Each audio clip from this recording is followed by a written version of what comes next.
Hi, I'm Sonia, founder of The Body Is Not an Apology.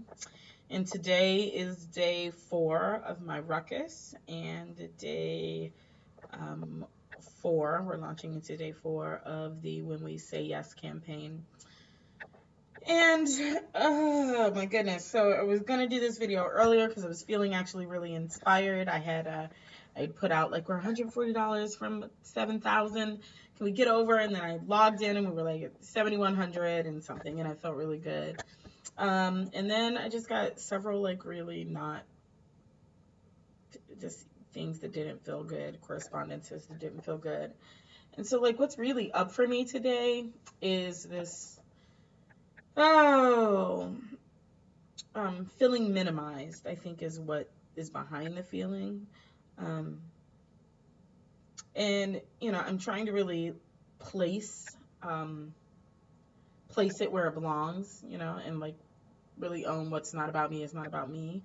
Um, but there's been right, so there I've had at least three, I think 3 or 4 people sort of like question um, how much money I'm raising, with this sort of like, what? This website is going to cost, $80,000. What's that about? And also not being really polite or kind or generous about the way that they're talking about that. Um, because for me, there are one of two things is happening. Either I'm stupid, and that's why I'm paying $50,000 for a website that could be 700, or I'm a swindler and you think I'm doing something else with the money. So either I'm stupid or I'm a criminal. Is the way those questions come off to me.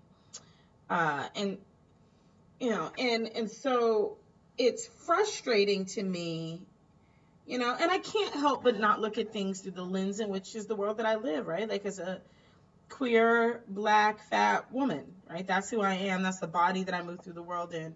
And I see the way other bodies are engaged. And I can't help but ask myself, like, if a white man was doing this crowdfunding campaign, which you probably wouldn't even have to do, like, you might just fucking have some investors, right? But let's say he was.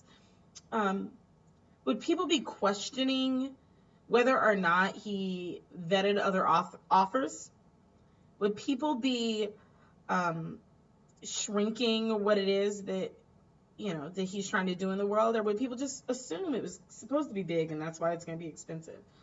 And those questions really pop up for me in this process, and they make me feel really diminished and invisible. Um, and it feels like a lot of dream strangling, right? Like I'm not allowed to dream big. People look at me like I'm cross-eyed. Um, and the people just, like, and I get it, whatever, like for whatever reason, yeah, like we can't see what we can't see. Um, but like this is a really stressful process for me, like extremely stressful. And so like I just need love in it. That's what I need. Like I don't, whether you have money to give or you don't have money to give, like I need love and I need support, and I need to feel like people believe in me. And if those things aren't who you are, that's fine, but just don't talk to me. Like holler at me August 1st when this is done, and whatever the outcome is, it'll be what it is. But like I don't need any dream killers. Like it's hard enough to decide in this body that I want to do something, that I want to own a company, that I want to own an online company, that I've decided that it isn't a non-for-profit and that you should work me to death for free for the next rest of my life like a fucking indentured servant, that I have the capability and talent and brains to take this thing that I've been giving away for free for 3 years and turn it into a global organization that has an enormous impact in the world.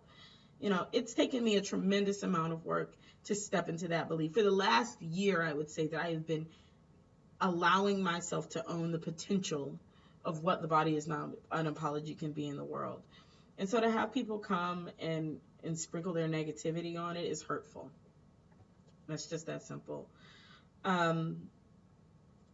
Yeah, and then I was at a show tonight, and like it's a beautiful theater in Arizona, and it's just surrounded by like everything it is that the body is not an apology is working to undo in the world.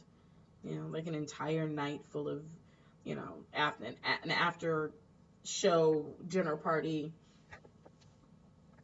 where, you know, where the entire conversation was body shaming. Um, just privilege and vapidness and um, self concern and hollow, shallow. It was really gross. It felt really gross, and it made me feel really. And I was hella tokenized. Like I was the only black person in the show. I was the only person of color in the entire show. Um, yeah, it just yuck. But it just reminds me that I'm doing what I need to do in the world, right? Like that I'm building something. That's what I'm building. It's something that counters the commonplaceness of those paradigms and perspectives, and that's huge. And it's going to take a lot of work. And it's going to take a lot of money. And I'm going to let myself believe that that's possible. Um, so yeah. I ate a half a burger today, and I ate breakfast, and that's like more than I've eaten in 4 days. So I feel good about that. All right, folks. I will talk to you tomorrow. Good night.